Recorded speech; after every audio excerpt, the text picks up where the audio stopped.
Hey folks, on this episode of the podcast, I'm sitting down at a restaurant with two members of Niverville-based alt-rockers playing as ghosts. This is an episode that's been in the works for a while. The band contacted me well over a year ago and sent me a copy of their CD rendering. For various reasons that we get into on the podcast, I didn't really have a chance to listen to it the way I wanted, so they followed up again and gave me a copy of their remix album, Rendering Remixed. We talk about all of that. We talk about their plans for the future, their Spinal Tap-esque difficulty finding a bass player, and a lot more. This episode of the podcast is brought to you by our friends at the Park Theatre. Please visit myparktheatre.com to check out all of the great shows they have coming up. Thank you to everyone who supports my dad's show. If you'd like to support Witchpolice Radio, go to patreon.com/witchpolice today. You're listening to Garbage Hill, Winnipeg's first podcast network.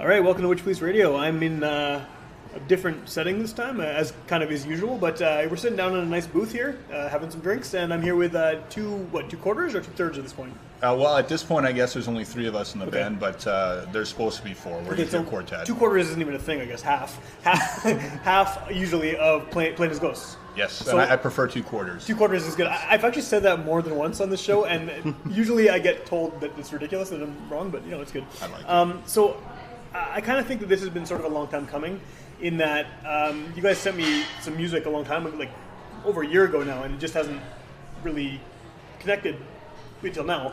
And I kind of have a funny story, not funny at the time, but funny in retrospect, about your album. When I got it in the mail, I put it in the car, didn't listen to it for a few days. First time I put it on, like 10 minutes after it starts playing, I get in a car accident and the car's totaled. And the CD would not come out of the CD player. So it's wherever that's been wrecked. The CD is mixed in with the wreckage. So I tried it again when you sent me the other copy in a different car and I was okay. So it wasn't like this cursed thing or anything. But yeah, we're sorry about that first thing. No, it wasn't your fault. I do remember when that happened and I felt horrible, man. And well, you honestly had nothing to do with it. It was just I happened to be listening to your... I'd like to tell you we don't, but I think sometimes we're cursed. We played one of the last shows at the King's Hotel. We played one of the last shows at the Zoo. We shut some venues down. So now we're going to shut down your podcast. Okay, so the last episode... We got a bad reputation. Yeah. But before we get even into the CD at all, you should probably identify who you are and what you do in the band so listeners can put a voice to the name. Sure, absolutely. I'm Trevor. I play guitar, and I'm also the lead vocalist. I'm Rod. I do drums. And Trevor and I were contemplating trying to fake voices to make it seem like we're a full band. Now you've given it up, though. It's not going to happen, yeah. I know. Who are we missing? Right now we're missing Daniel Friesen. He's our lead guitarist. Adam Hallstrom is our original bass player, and he's sort of, I guess, a support member at this point. Okay. Yeah, but still involved with us. So, cool. Yeah. And then how long has it been a unit? I mean, whether there's 3 of you, 4 of you, how long has the band actually been together? We started in late 2014 and been running in various configurations since then. So. Okay. Yeah. Cool. So it's a good amount of time, I guess. And you got the one album out and the remix album as well. That's right. And the remix was sort of a way for us to bridge the gap.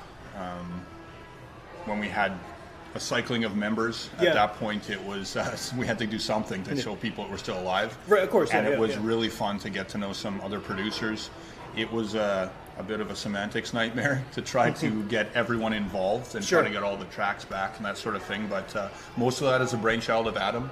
And I think everyone did a great job, and Adam did the mastering and that sort of thing. So make the most of everyone we know. Everyone had their own creative point to it, and it was a lot of fun. Yeah, it's really cool. Actually, it's funny because and I don't mean anything negative about this at all.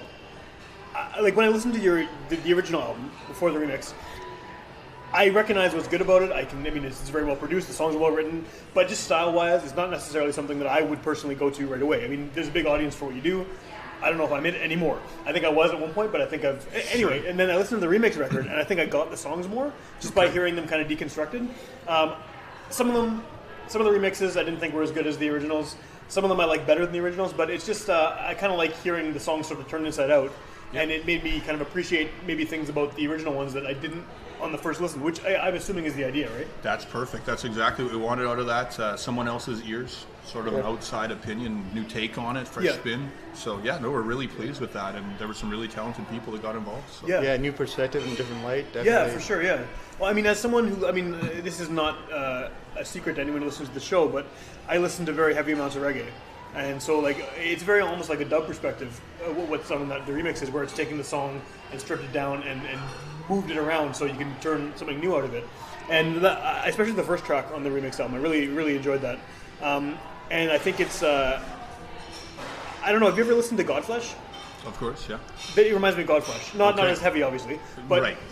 Taking basically something that's really heavy and obviously rock, metal in that case, oriented, and stripping it down to almost like a not electronic, but very, very heavy on the drum machine, and it just like kind of blasts of distortion stuff. It was very cool. That was Adam. That was his thing. I think he did a great job. He killed it there. Yeah, he's a very talented producer, singer, multi-instrumentalist. I know you've heard his Brainwash Proper Citizens, that sort of thing. So, we're honored to have him part of our crew. Cool. And then, like, to go back to the original actual album, I hate asking this question, and I often have to ask it, but how do you define what you do? I mean, you're obviously a rock band. Would you call it alt rock? Do you call it indie rock? Do you call it something else? It's so hard with all of these subgenres of subgenres of subgenres. Like, where do you place yourself? That album, I will paraphrase one of your old interviews, and I'll say, "Boom, boom, boom, Power 97." I think you said that before. I may have said that. Yeah. I think it does tend to have a leaning toward indie rock. Okay. It wasn't intentional. To be honest with you, when Adam and I first started this thing, we were talking about, like, we were going to be Hum, we were going to be Filter, we were going to be all these things, and it was never any of those things, so go figure. Yeah. So where does that come from then? It's very...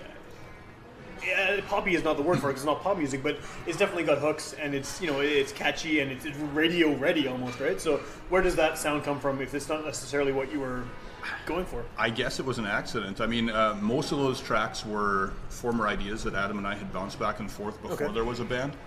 So some of them were demos from back when I was in other projects, some were demos from Adam, and then we both sort of built upon each other's ideas. Okay. And is that how the songwriting has typically gone? Has it been the two of you? Most of it has been that way. However, in the last little while, it's been Dan and myself. So it's kind of changed a little bit. And a lot of it has leaned toward the jam room type of situation where we expand on ideas as a whole, rather than bouncing it back and forth over the internet or getting together at Adam's house or my place. Right. So, yeah. How do you feel the sound has kind of progressed since you started 4 years ago? Has it essentially been like a variation on the same sound, or has it changed? It's certainly a variation on the same sound. There's a little more punk leanings to some of the songs, and it's a little bit heavier, a little more aggressive. Okay. What kind of, as far as the local music scene, what kind of background do you guys come from? Like, did you spend a lot of time going to shows growing up, things like that, or? Yeah, I definitely always loved checking out the local music scene. Yeah. Doing Cavern, Pyramid, all that kind of stuff. What kind of bands were you into? Anything punk rock, anything hard and heavy, anything fast. There's a lot of that here. 90s sounding. Like, I'm going to go there, and he's going to think that I'm just sucking him off, but Velvet Pill, Civil Disobedience was like my favorite. That crew was just, they're ridiculously talented. So. And were you in bands before this, or is this the first project? Yeah, we've been in bands before. Rod and I actually were both in a punk band called Kaleida before. So that's where I first met Trevor. Okay, and we clicked ever since. Yeah. But I first serious music project was with Trevor. Before that, I played from high school. Yeah. With projects in there, but which is like most people, right? You get to the high school punk band, and then yeah. Whether you continue or not depends on your dedication to it, I guess. Totally. Yeah. So what is I mean, one thing I've noticed about your records too is both in sound and in just presentation, they're very professional looking. I mean, you got the stickers, you have the merch, you have everything sort of down, which is not always a given for bands nowadays, because I mean, you have to have kind of that element of marketing and everything. You can't just play music anymore, right? You need to do that. Sad reality. Yeah, and it's I know it frustrates a lot of bands because you got to make it right nowadays. You do. Yeah, and a lot of people just have the creative part for the music, and so I guess it's a two-part question about that is where does that come from? Where does that knowledge of how to do that come from? And then secondly, has it helped? Has having a very pro-looking and pro-sounding product, has that helped you get shows? Has that helped you get radio attention? So I would say that most of that comes from Adam. Mm-hmm. Adam, again, he does Pollution Lake sound, also I guess is design, sound and design. And that background, he's again super talented guy. So the presentation is pretty much all him. Yeah. And we owe him a lot for that. Yeah, we look legit. Now we gotta just live up to it. Well, there is that. Yeah. As far as the second part of that question, has it helped us? I don't think so. No? Okay. I think once people take notice of us, then they go back and look at it and they go, wow, that's kind of cool. Right. But to get that attention, I don't know if it's really changing thing. And I think that's sad, truly, because of the effort and the background that we all put into that. Yeah. But it's the way it is. Yeah, there's a lot of behind the scenes work that goes Yeah, into well, no that doubt. kind of stuff. Yeah.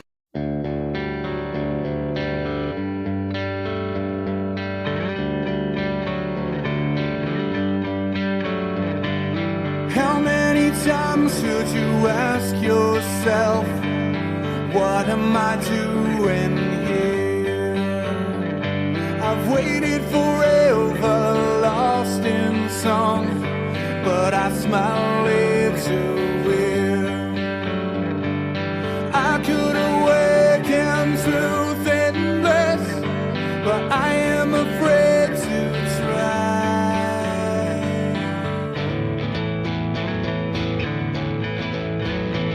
So how long till I come back? We've come so far, I can't turn back. We're getting older and I can't take you crawling up again. So how long till I come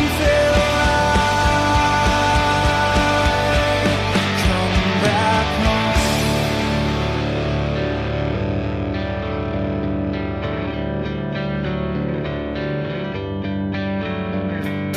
Trick the rascal through thin minds. Now is your conscience clear? And what if it all turned out the same? Would I still be here? And what if my words have been misread? Please open my blind eye.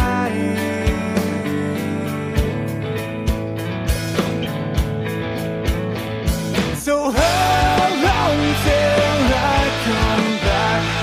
We've come so far, I can't turn back. We're getting older and I can't take you crawling up again. So how long till I?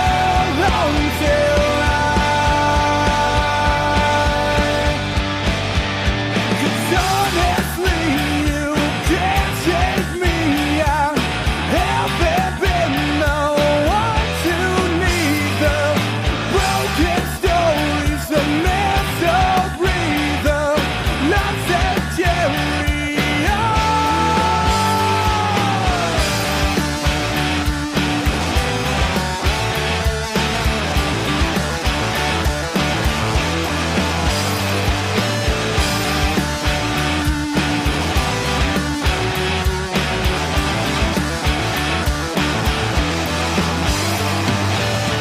Takes all my strength to frame an inch into a mile. Cause in effect is all we know, and we're building to revive. So how long till I come back? We've come so far, I can't turn back. We're getting older and I can't take you crawling up again. So how long till I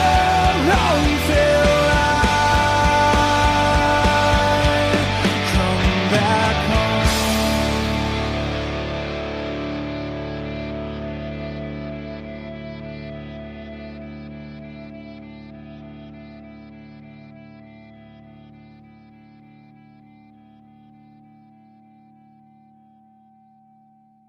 Well, it's hard. It's hard. It's like almost hard to. It is not almost. It is hard to kind of make yourselves heard about the pack, because the benefit of the internet and the way technology is, everyone can release an album. They can record it in their bedroom if they want to.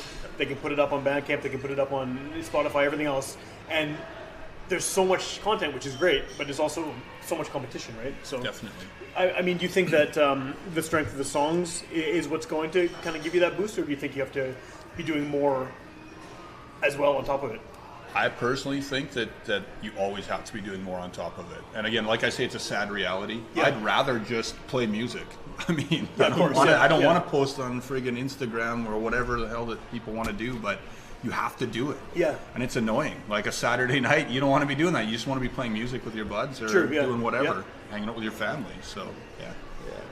Yeah, it's just weird. A weird dystopian future. It's almost that way. Yeah. So about the songs themselves, though, one thing I noticed from listening to the obviously the original record more than the remixes is there's a lot of emotion in the songs, both lyrically and just in the way it's delivered. So, what inspires the songwriting in the band? I was going to let Rod talk, but I have to field this Okay, one all right. because I did that. Right. Sorry, Rod. Sorry, Rod. That record ended up being very much a place in time. Okay. And so you probably have seen that on there, that it's relatively vulnerable and emotional. Yeah. At that point in time, my mom had finished going through cancer for the second time. Okay. And she fell hard into alcoholism. And so most of that record is based around either my emotions in dealing with that, my emotions with dealing with my family, my kids as an example, and trying to balance that, and also trying to help her. So, it captured a moment in time. The next record will not be about that. Okay. But I am the kind of guy that I don't write 1,000 songs about stories. And people are great storytellers, that's great. Yeah. I can't do that. All my songs are really close to my heart, and maybe that's a bad thing because you get really attached to them. Yeah, I guess. But I only write a few, but they're very important to me. So Cool. I was literally going to say somewhat that. Yeah? I mean, I didn't realize till after it was a pretty heavy record listening it back. We had a lot of fun recording that, but then on the playback, I'm like, that's some pretty heavy stuff we're dealing with here. yeah. But I mean, that, like, again, you know, in the effort to make yourself stand out, whether it's intentional or not, that's what you wrote about. But it does. I mean, like, on listening to it, you know it's heavy. You can feel the heaviness of it, and like the emotion in the vocals and in just the sound in general. Tried not to make it dark, although it's about dark topics, but I wanted to give it a positive spin on a dark situation, if at all possible. Sure. That's not always possible. Sure. But So should people expect that whatever you do next is going to be a completely change in tone, or is it still going to have kind of the same sort of... I think the vibe will be similar in the sense that we're still trying to find positives in everything, and I want to try to maintain that in my life. Yeah, of course. That's sort of one thing that keeps you sane. But I think the rest of it will probably be a bit of a turnaround on that. Okay. Production-wise, it's going to be very similar. I mean, a lot of the elements are still Adam's influence in that case. And my vocal doesn't really change in the sense that I write about what I know at the time. You know, like one new track that we're going to come out with, you know, everyone is working in an office and they're worried about that kind of bullshit. So it's about office bullshit. Okay. So I mean, it's place and time, and then that's truly what I felt. So okay, cool. Do you is there anyone you could think of that as a band you sort of agree on as a comparable artist, like someone that, whether it's a direct influence or not, that all of you can sort of sit down and say, yeah, we sound something about our sound sounds like the, like if someone says, you know, hey, I hear you in a band, who do you sound like? Is there someone you can all point to, or is it sort of just you all hear different things in the... I think we always come back to Matthew Good Band. Okay. I think that's probably what we would tell people, although that's obviously not really what we are, but it's the closest thing I can say. What is it? What connection do you make then? I think in that particular case, it's sort of the loud guitars and the ambient kind of leads. It's not that self-indulgent kind of lead situation. Right. It's not the wanking kind of. Yeah. Exactly. Yeah. So that's sort of where I would get that from. Okay. And is that someone that you all grew up listening to as well? Or? Definitely, yeah. We're all very 90s influence kind of thing. Yeah. Unintentionally, but I mean, you grow up in an era that sticks with you. Absolutely, yeah. I actually heard that when you hit 33 years old, that you don't really give a shit about new music. I've heard that too, and it's something that's come. I mean, I'm 36. It's something that's come up quite a bit on the show because I definitely have. I mean, I try to be as open-minded as possible because I'm interviewing people every week. You know, you're better than I. A jazz artist or a country singer or a metal band or whatever. But like, there's some stuff that I have a mental block for. Like this has come up a few times. The current kind of hip hop stuff, where I love rap. I grew up listening. I have a huge collection of '90s rap tapes, but the new stuff I don't get it, and I think that like it's good that I don't get it because it's not for me. I'm an old 36-year-old dad. I'm not the target audience. So if I like it, it's bad. They're doing it wrong, right? So, but yeah, like the '90s thing does seem to be becoming more prevalent in local bands. Just maybe it's because the age of the people who are playing, or some kind of nostalgia thing. But there's a lot of bands now that have kind of a grunge influence sound. I don't know if that's how you would call it, but I mean, you guys have elements of that for sure. It does seem that way. I mean, we played just recently. We recorded with James from Silence Kit. Right on, yeah. That's one of the bands I was thinking of for sure. Yeah. Yeah, and I figured you were going there. So we're big fans of theirs. We played a couple of shows with them. Band, and James actually has played bass with us several times. Oh, so, cool. Okay. Yeah, it's really neat. So Mike actually did engineered the drums on the first album. Didn't he do a remix on the other one too? And he did a remix. And actually, on aside from that, his remix is different than the others in the sense that everyone else added instrumentation. Mm-hmm. Mike took a different approach and said, I'm going to keep the instrumentation that's there and develop and mold and shift that particular thing into a new song. That's awesome. So his concept was entirely different than everyone else's. I don't know if it shows, but I love that. that. That's cool. That's super cool, yeah. Do you have a close relationship with some of those bands? Like, obviously Silence Kit, there's clearly a connection there, but are there other local bands that you sort of you feel you fit with or you have a kinship with? We're a super outsider band. Yeah. We have the Niverville thing going on, right? Is that, yeah. I was going to name drop Niverville all day. I think that's, what do they call that? Like the bi-monthly name drop. But, right. Niverville's got a odd amount of artists coming out of that town. It always has since the 90s. Like, I mean, all the way back to, I don't know if you ever heard of Mollycoddle. Yeah, I think so. Yeah, so Mollycoddle was a big deal in the 90s from Niverville. That was sort of our, oh my God, somebody's going to make it sort of thing. So, yeah, and then Jean-Guy, he played in, several bands since then. So, yeah, they did sort of the British invasion thing. Right. And then he did sort of a row canoe kind of a sound. And he's still playing as far as I know. Cool. So, yeah.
Are you all from Niverville, or just a few of you, or what's the? I'm from Niverville. Just you? Okay. Dan's from the Blumenort area. Okay. And then that's where we jam out of is Niverville. Right. Yeah, that's never heard of it till I met Trevor. Oh, really? Yeah. I realized how big it was. Well, Niverville's quite the town, man. Rod and Adam just live down the street here. So. Okay. So you guys are the city boys, right? Yeah.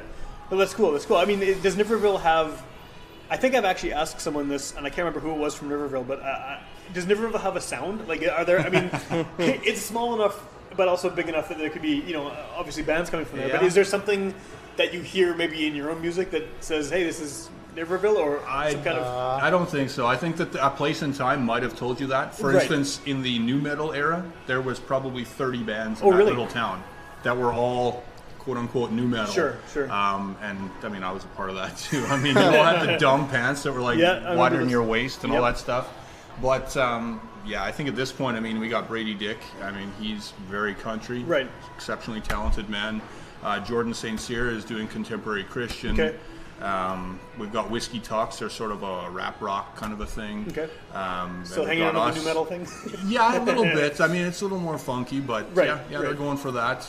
But yeah, there's tons of artists there. Lounge FM. Yeah. Look at that's what it was that I was talking about. Yeah. So those guys are great. They're wicked awesome band. Yeah. Corey painted my house, and Matt Klippenstein, the lead guitar player, that's his old house that I live in now. Oh, cool. Okay. I made his bedroom into our recording area. So that's kind of awesome. Yeah.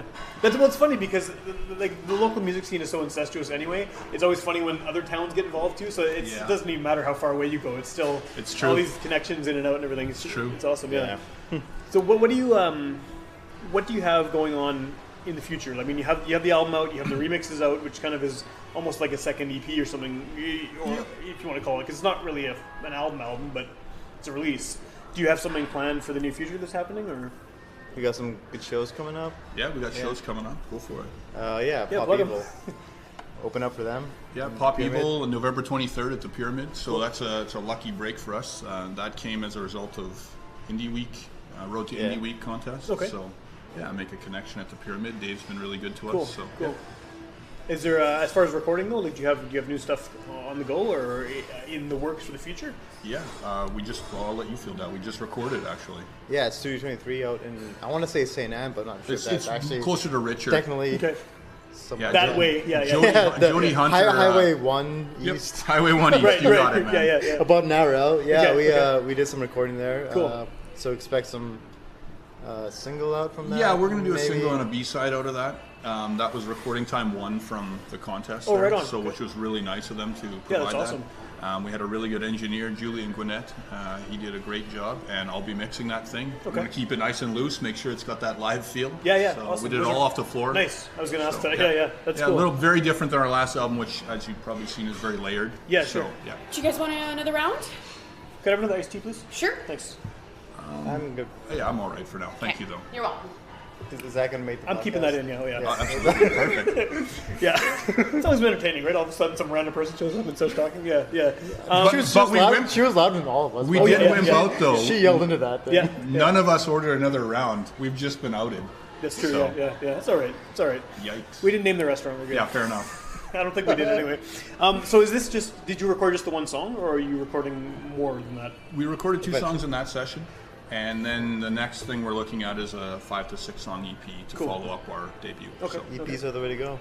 Yeah, it seems like it, eh? A lot of people are just doing EPs now. I don't know. The idea was supposed to be that you were put more EPs out in time, but we're looking at a 4-year span here. So, right. Yeah. Is that what it is, though? Is just because it's shorter, you can release more frequently? That's what it's supposed to be. Right, okay.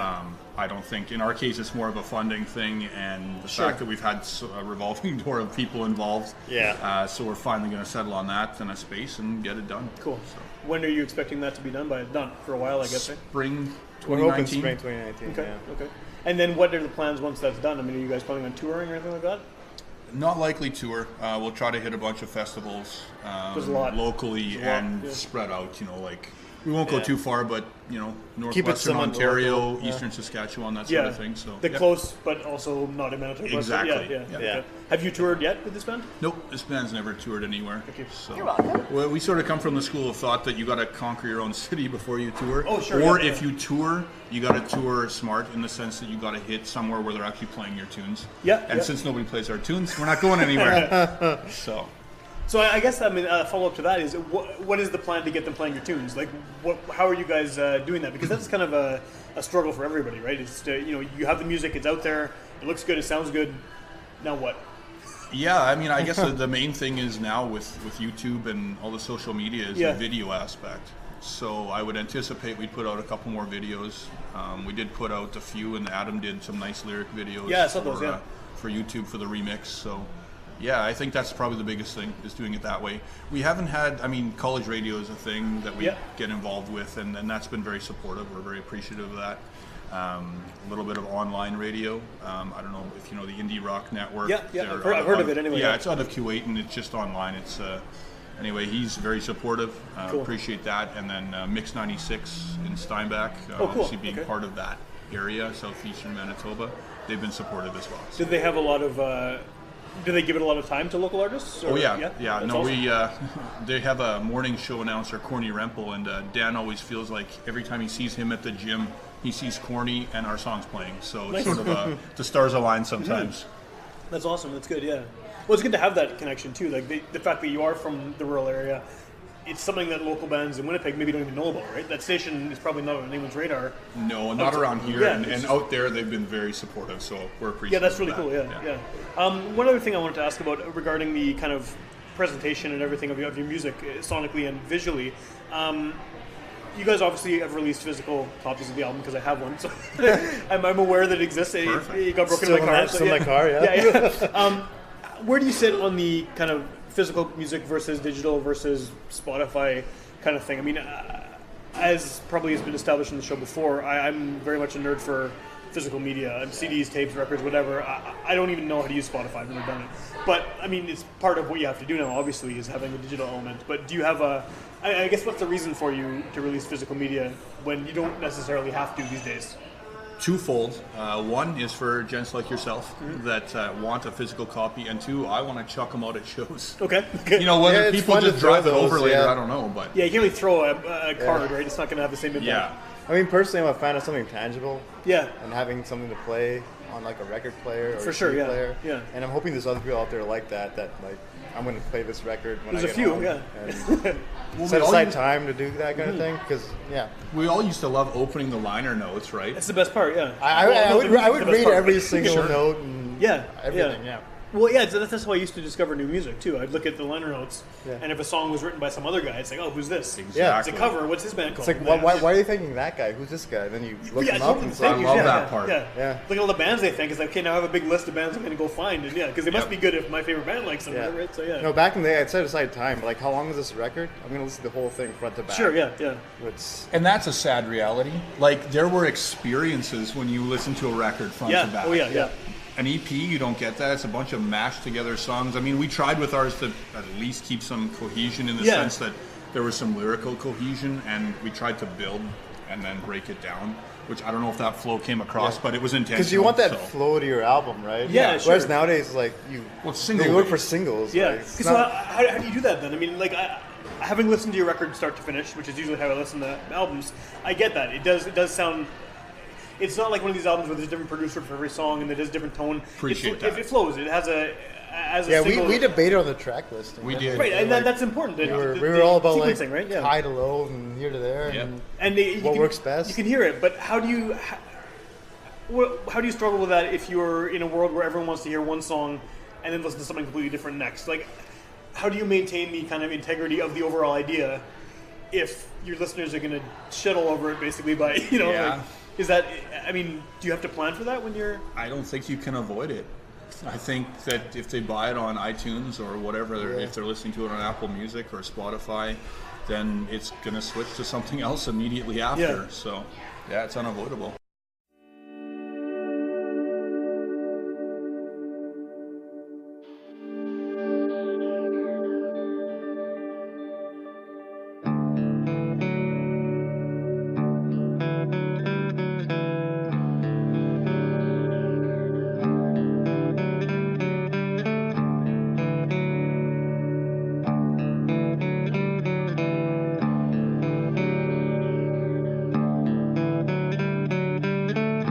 A fleeting second is all it takes for our whole world to shift its place. And even as the days go by, time stands still, and here I lie down beside you.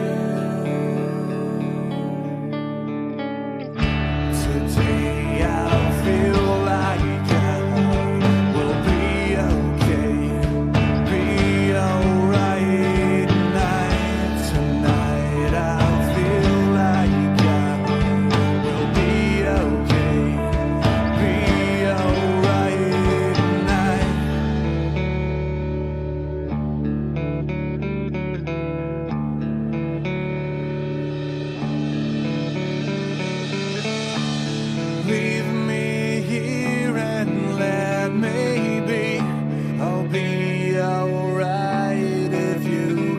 can see the light that burns inside of me. Will take some time, move carefully. Now, beside you, a burning candle lights the way, but flickers momentarily. I'll be here with you through it all. As we stand up, there's a chance I'll fall down beside you. Today I feel like I will be okay, be alright. Tonight I feel like I will be okay, be alright.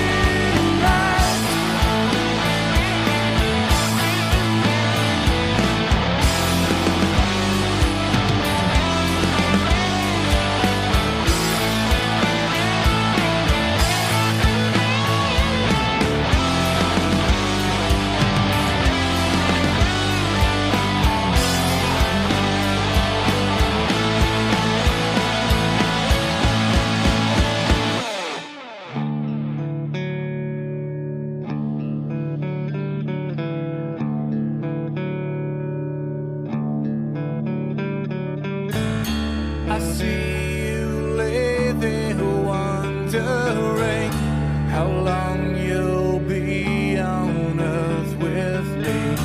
I hope that you can understand that time will heal. Please take my hand.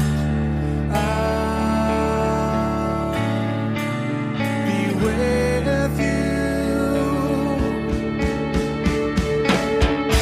Today I feel like I will be okay, be alright. Tonight I feel like I will be okay, be alright. Tonight I feel.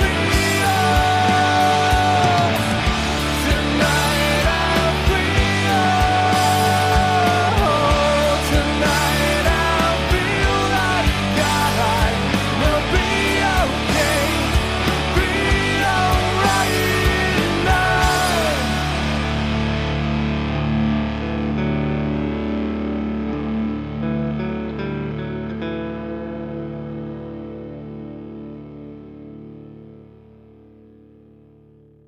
Is there, I mean, in terms of writing and recording it, is there anything you do differently that maybe than you would if you were doing just individual songs? Like, because you have to make it work as a unit and as a single, right? Like, is there? Yeah, I Do you write for that, or you just write it and then? no, yeah, I kind of kicked that to the curb. I just said there's no way to know. I feel like nobody really knows who we are, so we write a little bit selfishly in the sense that it's always very personal, and I like that sound, so I'm going for that sound. Cool, cool. Do you have any? I mean, I'm sure that's something you'd want, but are you trying to get your music heard on mainstream radio as well? Because you have the sound for it. I mean, it's definitely something that the Boom Boom Power 97 Sure. thing, like it fits that mold, though, right? I want to put that on our Facebook page. Yeah. I'm going to use you, though. I'll make sure to quote you on that. Yeah, thanks. But yeah, no, I'd love to get that out there. But any sort of promoter that we've talked to at this point basically says you got to conquer college radio first, and it's almost impossible to get onto mainstream radio. I mean, how often do you hear like freaking Default now? Right. Like 18 years later, and it's still considered like a can rock staple. Right. They have the same Canadian rock songs that get played on every station 20 times a day. Yeah, absolutely. Yeah. Still wasting my time. Yeah. It is. Every time they play, it's the ironic title, really. Yeah. So in that case, though, what does a band like you guys, what do you do? I mean, do you have a plan for how you can try and get past the gatekeepers, basically, and then get your songs heard on the radio? Or is there a way to do it? Are we trying that, Trevor? I don't even know. I don't even think that's an intention, really. We're just playing what we... Yeah, we play what we like. I mean, at this point, it's not a goal is not to market it to radio. Sure. It's just a matter of, do you enjoy playing music with your friends? Do you enjoy playing music at festivals? Do you want to meet some other bands? And that's what it's all about. The rest is a bonus. But I feel like if you don't enjoy this, what's the point of doing it? Yeah, absolutely. Yeah. So. Well, then you're just phoning it in, right? If you're well, not, that's the thing. Or you're at a different level of focus where you're trying to quote unquote make it. And that's fine too. Everyone's got their focus. Yeah. That's not ours. So. Use it just to enjoy it while you're doing it, basically? That's right. Yeah. That's totally valid, yeah. Have you had any, this is a totally random question, but have you had any backlash about the Ghostbusters logo and the stickers? We thought we would. No, Nothing? No one's, yeah. I plastered that shit everywhere. Yeah, I mean, I've seen them a lot. They're all over the place. Yeah. And, we played a couple festivals, and, man, I put them on every garbage can I could see, and someone says, is Plain as Ghost sponsoring the garbage this year? So, yeah, the irony there. But no backlash. They actually because we got two in the Yeah. duct systems at the cavern. We man. do. Yeah. In the duct systems? Well, on the outers of said duct systems. Yeah. The reason I ask about that is because I had a guy on the show a few weeks ago drink bleach. And yes, I heard that. Oh, that sounds like fun. It's a great name. But he made a T-shirt which was the Nirvana bleach cover, colored it pink, and then got rid of the word Nirvana but drink on it. And within weeks, Sub Pop found it and tracked him down and sent him a cease and desist letter. Oh shit! And so I was thinking when I saw that I was like, oh shit, this is gonna happen to you guys too. We don't mind. We're fully expecting it, to be honest with you. We want that kind of exposure. Yeah. Well, he's gonna use that cease and desist letter for another T-shirt. Exactly. Which is even better than the original, right? So yeah. But no, it's cool. I mean, it's it's recognizable as Ghostbusters. People are like, oh shit, Ghostbusters, what's going on? Yeah. That's a brainchild of Adam, and that was cool. It was fun. It was supposed to actually just be a Halloween thing, but we sort of just transferred it over. So, Cool. Yeah. What's the story behind the name? Well, that's actually, we've said it a few times, but long and short of that one is we all came up with a list of names. Okay. This was on my list, and it was one that I would never suggest. I hated it. Okay. But the logic behind it, the logic behind it is as simple as if you have something that's complex, therefore it's not plain. So like clear as mud, plain as ghosts. Okay. So the concept of ghosts is not a simple concept, whether you put it in the context of religious or otherwise. Sure. So that's where we're looking at it from. And these guys all voted for it, and I didn't want that. It came from my list, but I didn't want it. What did you guys want? Was there someone else? We had a few going on. Jeez, man, we had lots. I don't want to give a couple away. I might use them. I might use them in the future, though. Eh?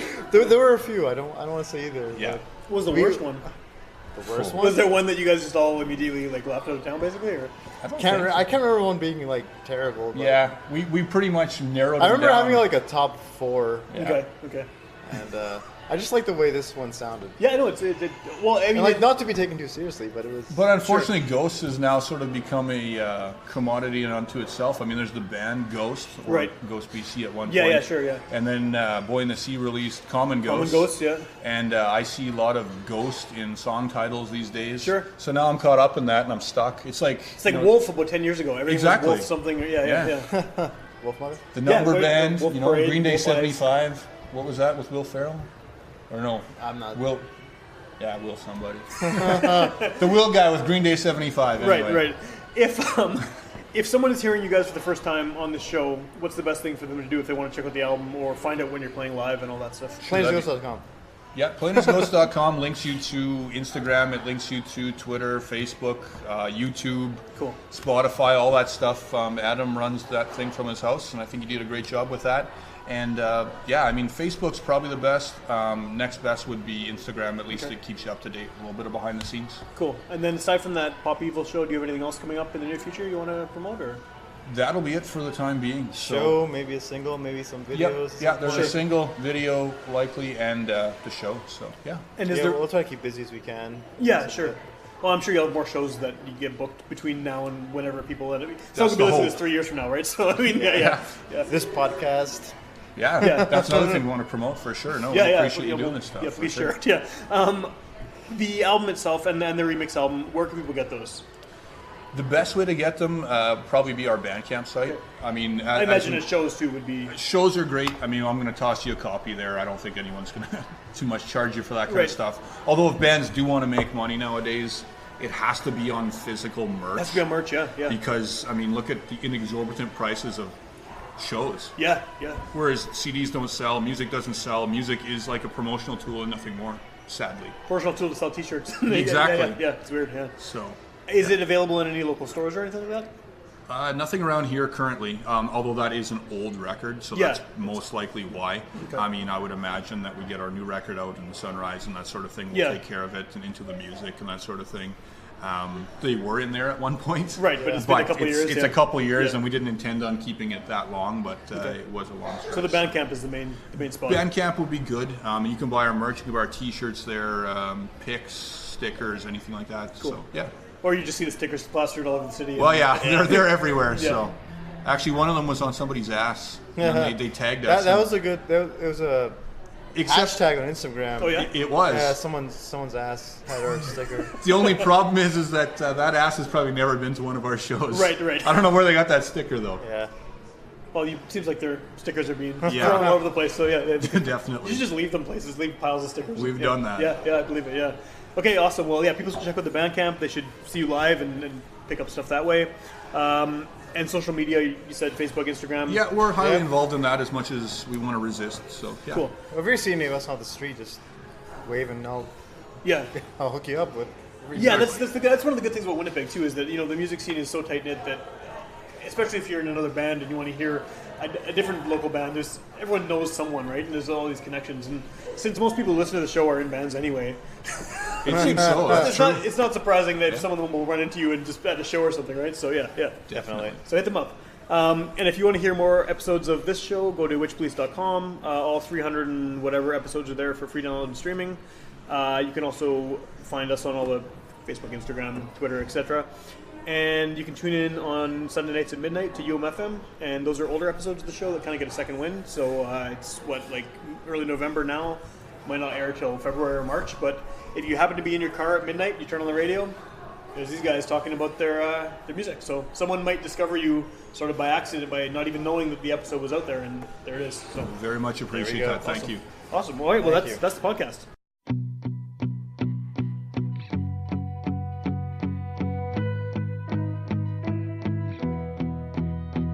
I killed the inception, I baited the truth. I wandered in silence, I waited for you. I followed my heart, said a mansion to you. When I traced the path, I started to lose. So long I've waited on you, so long.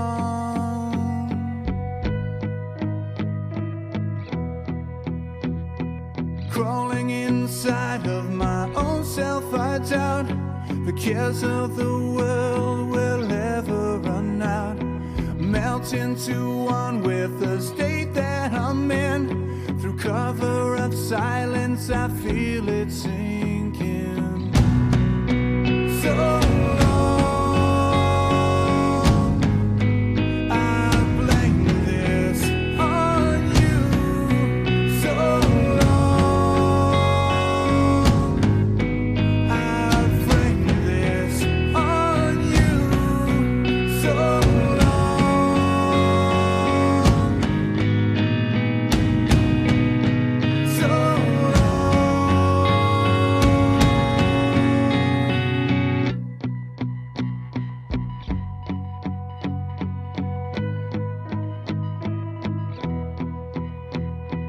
please don't lose track of the person I was. I won't be afraid, don't be too quick to judge. My heart is still open, it's ready for you. Show me the path, I'll follow you through. So long, I blame this on you. So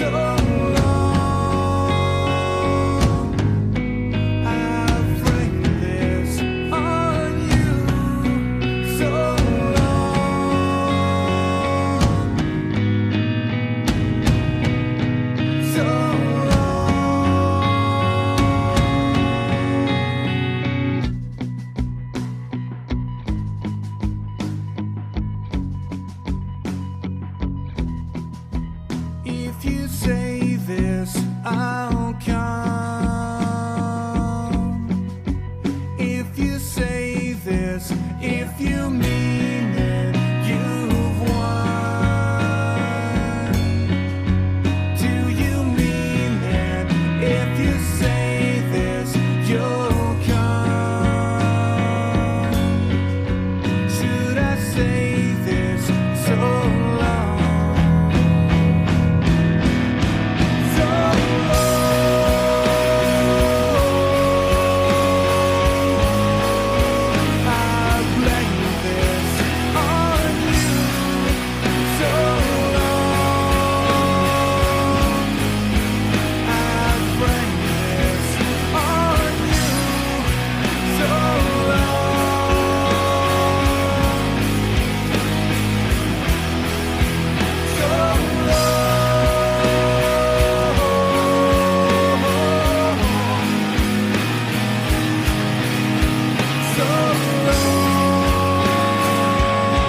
killed the inception, I baited the truth.